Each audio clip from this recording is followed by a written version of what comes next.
Hello, you're welcome to my platform. I am Dr.Sandra and I am a surgeon. I hope you become aware and sensitized about the different surgical conditions. Today's video is about septicemia. Septicemia is an infection that occurs when germs enter into the bloodstream and they multiply in large numbers and they can spread to the rest of the body.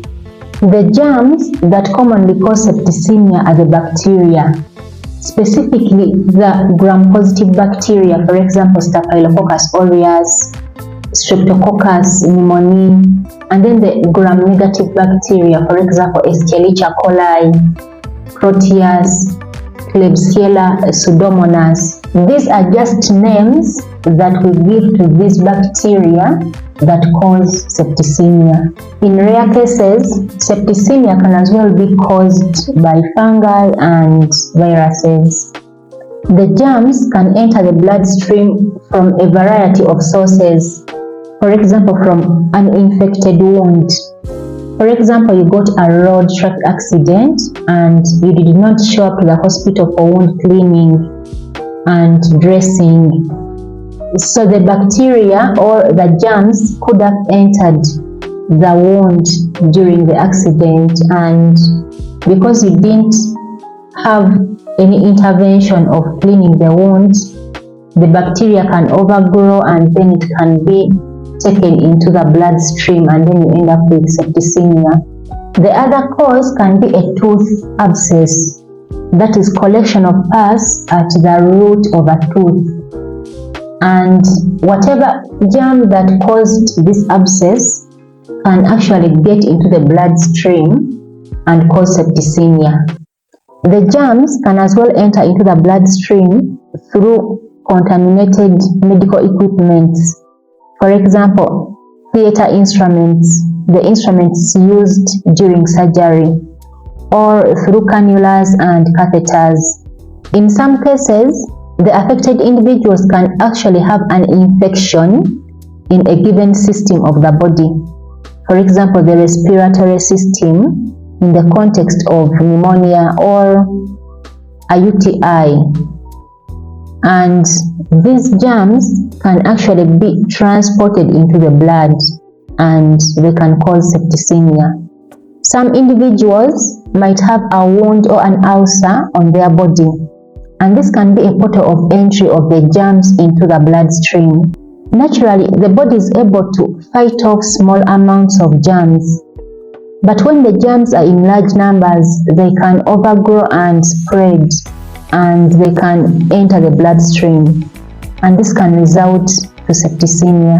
The individuals that are commonly affected by septicemia include those that have been hospitalized, individuals that have undergone surgeries, individuals that have catheters or cannulas inserted, the very young and the very old patients, those that have diabetes mellitus, cancer, those that have extensive burns on their body, those with open wounds.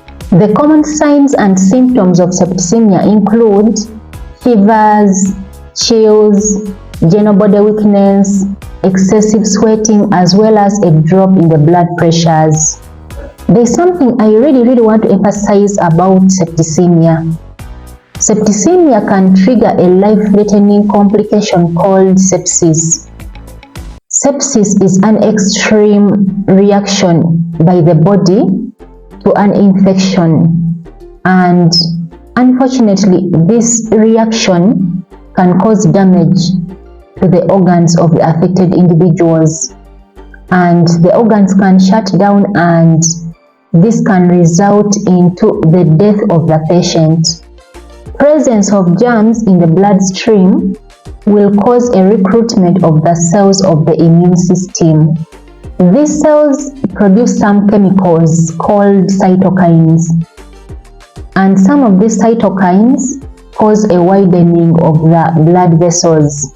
Widening of the blood vessels also results into a drop in the blood pressures. When the blood pressures drop, this means there is a reduction in the amount of blood oxygen and nutrients that goes to the organs.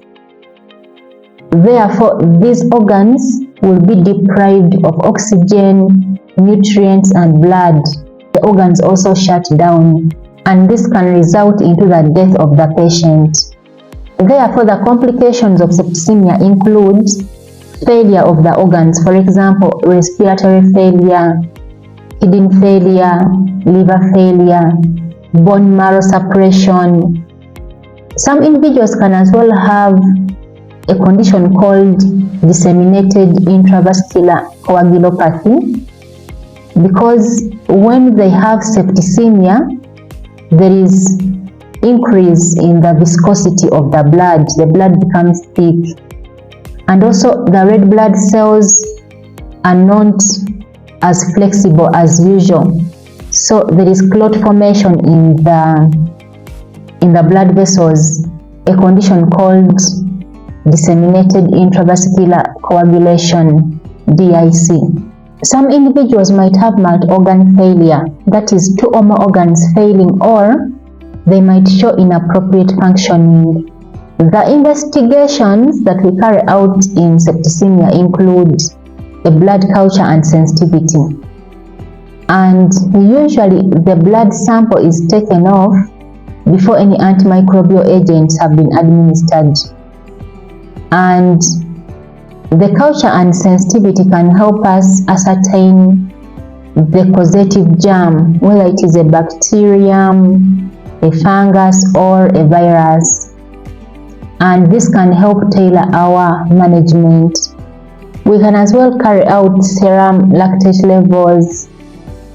We can also do CRP and ESR. CRP and ESR can help us monitor the progression of the condition, whether it is responding to the antibiotics or it is not responding. When it comes to the treatment of septicemia, septicemia requires immediate treatment, or else it can trigger sepsis. Remember, sepsis is the extreme response by your body to the infection, and this can cause damage to your organs and eventual death. So we employ antimicrobial agents dependent on the germ that has been isolated during the blood culture and sensitivity. If it is a bacterium, we can employ antibiotics. If it is a virus, we can employ antiviral agents. If it is a fungus, we can employ antifungal agents. And if it is a parasite, we can employ antiparasitic agents. In case a focus is identified, for example, a tooth abscess, intra-abdominal abscess, that must be drained. When it comes to the prevention of septicemia, please go for all the safe, approved vaccines available. And if you have any underlying medical conditions, for example, diabetes mellitus, let this be under control.